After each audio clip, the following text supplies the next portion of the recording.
Good morning. आज हम हमारे जो कल का जो टॉपिक था पिछली क्लास का मराठा, उसी को ही आगे बढ़ाएंगे। पिछली क्लास में हमने मराठों का जो अंग्रेज़ों के साथ यानी कि प्रथम आंग्ल मराठा युद्ध जो हुआ था उसके बारे में पढ़ा था। आज हम द्वितीय आंग्ल मराठा युद्ध जो है उसके बारे में भी पढ़ेंगे, लेकिन उससे पहले ऐसी क्या स्थिति बनी थी कि द्वितीय आंग्ल मराठा युद्ध जो है वो शुरू हुआ, उस पर थोड़ी चर्चा करेंगे। सालबाई की संधि जो है इसके बाद 20 साल तक लगभग शांति बनी रही थी। इस अवधि में मराठा अपने अन्य शत्रु जो थे उनसे निपटते रहे। नाना फडणवीस के नेतृत्व में उत्तरी और दक्षिण भारत में मराठों का प्रभाव फैलने लगा था। इसी अवधि के दौरान ही महादजी सिंधिया जो है इनकी शक्ति में भी वृद्धि हुई और पेशवा की शक्ति का ह्रास हुआ। पेशवा माधवराव द्वितीय के काल में नाना फडणवीस मराठा संघ का सर्वेसर्वा बन गया। 1796 ईस्वी में जो पेशवा थे माधवराव द्वितीय, उनकी मृत्यु हो गई और बाद में बाजीराव द्वितीय पेशवा बने। पेशवा बाजीराव द्वितीय जो थे उनमें योग्यता का अभाव था और मार्च 1800 ईस्वी को नाना फडणवीस जो थे इनकी भी मृत्यु हो गई। जब तक नाना जीवित रहे उन्होंने मराठों को एकता के सूत्र में बांधे रखा, लेकिन उनकी मृत्यु के बाद मराठा सरदार जो थे इनमें आपसी संघर्ष प्रारंभ हो गए। दो मराठा सरदारों, ग्वालियर के शासक दौलतराव सिंधिया और इंदौर के शासक जसवंतराव होलकर, इनके बीच में प्रतिस्पर्धा उत्पन्न हो गई। प्रतिस्पर्धा किस चीज़ की कि पेशवा के ऊपर किसका प्रभाव रहेगा, सिंधिया का या होलकर का। इस चीज़ को लेकर दोनों के बीच में प्रतिस्पर्धा पैदा हो गई। पेशवा बाजीराव द्वितीय एक निर्बल व्यक्ति था और वो किसी भी शक्तिशाली मराठा सरदार जो थे उसका संरक्षण चाहता था और इसीलिए वो दौलतराव सिंधिया जो है उसके संरक्षण में चला गया। अब बाजीराव और सिंधिया ने होलकर जो थे उसके विरुद्ध संयुक्त मोर्चा बना लिया। पूना में पेशवा ने होलकर का जो भाई थे बिट्ठू जी, उसकी हत्या करवा दी। इसी वजह से होलकर जो है वो अपने भाई की हत्या का बदला लेना चाहता था और इसी वजह से पूना की ओर वो चल पड़ा। पूना के पास होलकर ने पेशवा और सिंधिया की संयुक्त सेना जो थी उसको पराजित किया और एक विजेता की तरह पूना में प्रवेश किया। होलकर ने राघोबा का जो दत्तक पुत्र था अमृतराव, उसके बेटे विनायक राव को पेशवा घोषित कर दिया। अब पेशवा जो था बाजीराव द्वितीय वो भयभीत हो गया और भागकर बसीन चला गया, क्योंकि बसीन के पास अंग्रेज़ों ने अपनी एक बस्ती बसाई हुई थी। बसीन में उसने वेलेजली जो था उससे प्रार्थना की कि उसे दोबारा से पेशवा बनाने में वो सहायता दे।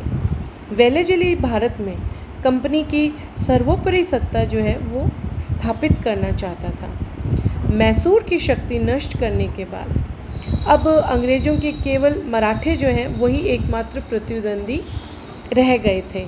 इसी वजह से वह मराठा राजनीति जो है उसमें हस्तक्षेप करने का अवसर ढूंढ रहा था और वेलेजली को ये एक बहुत ही सुनहरा अवसर जो है लगा। पेशवा के द्वारा प्रार्थना करने पर वेलेजली को ये अवसर मिल गया।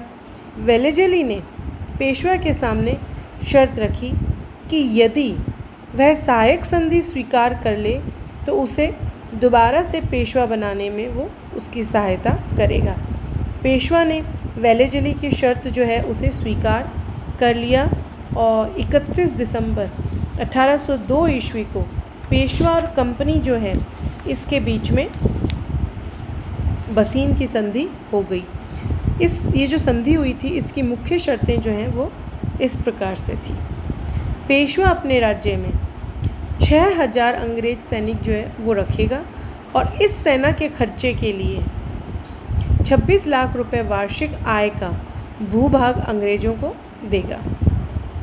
दूसरा, पेशवा बिना अंग्रेज़ों की अनुमति के मराठा राज्य में किसी अन्य यूरोपियन को नियुक्ति नहीं देगा और ना अपने राज्य में रहने की अनुमति देगा। तीसरा, पेशवा सूरत से अपना अधिकार त्याग देगा।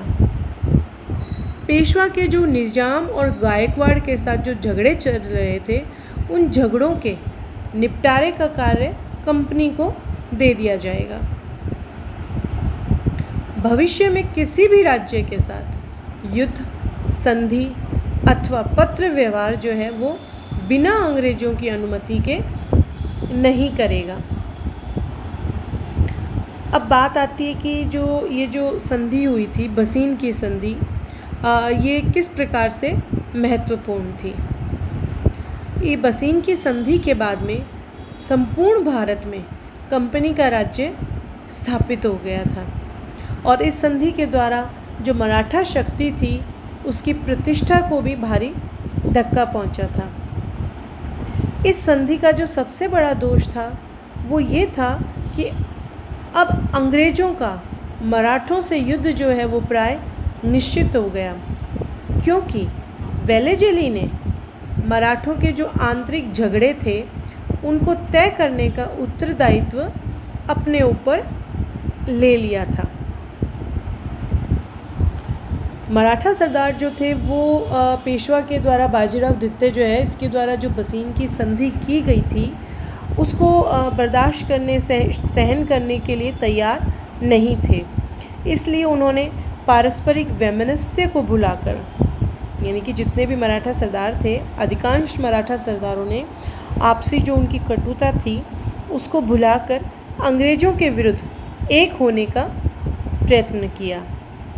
सिंधिया और भोंसले जो हैं वो तो एक हो गए, लेकिन सिंधिया और होलकर की शत्रुता जो है वो अभी ताज़ा थी। इसलिए होलकर जो है वो पूना छोड़कर मालवा चला गया। गायकवाड़ अंग्रेज़ों का मित्र था, इसलिए उसने भी इस अंग्रेज विरोधी संघ में सम्मिलित होने से इनकार कर दिया। इस प्रकार ये जो अंग्रेज विरोधी संघ बना था इसमें गायकवाड़ और होलकर ये दोनों ही सम्मिलित नहीं थे।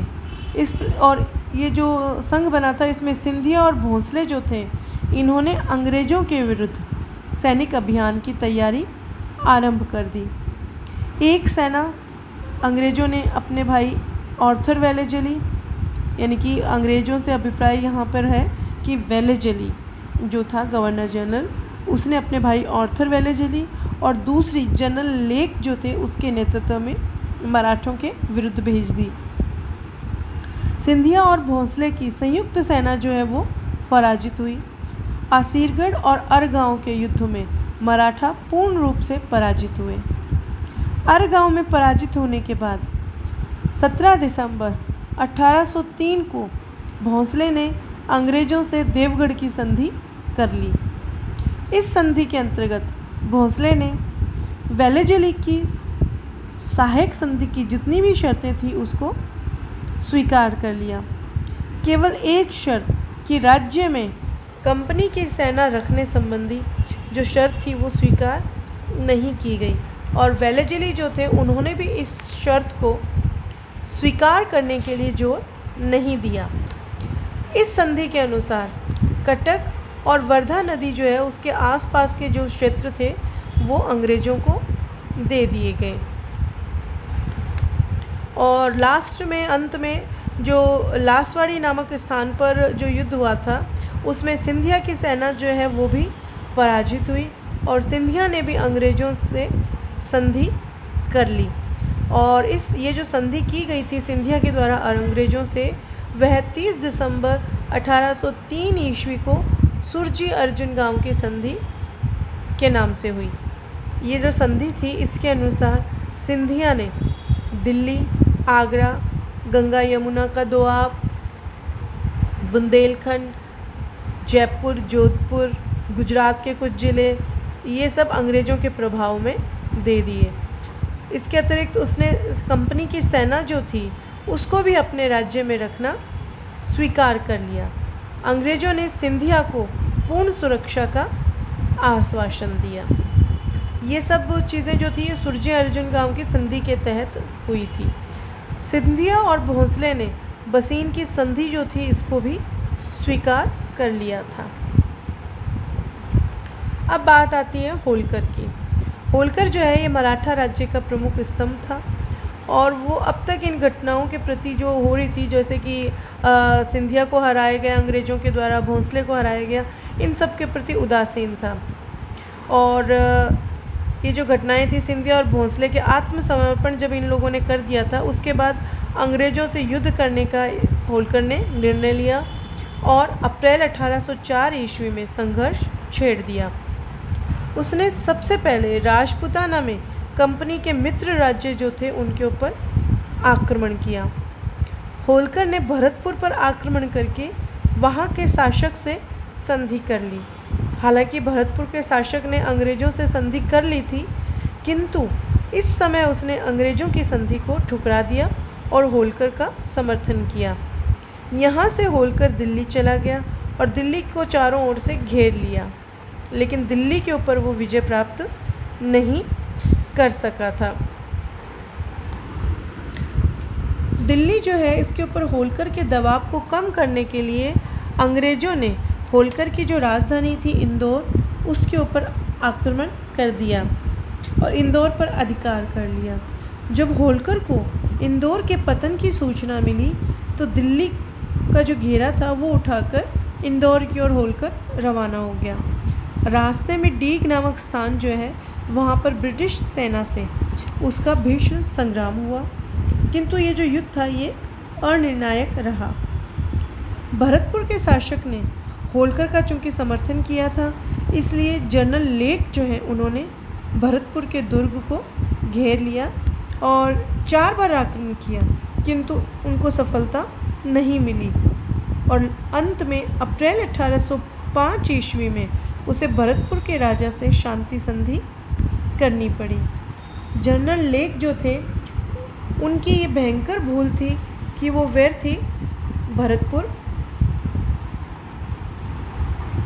में उलझे रहे।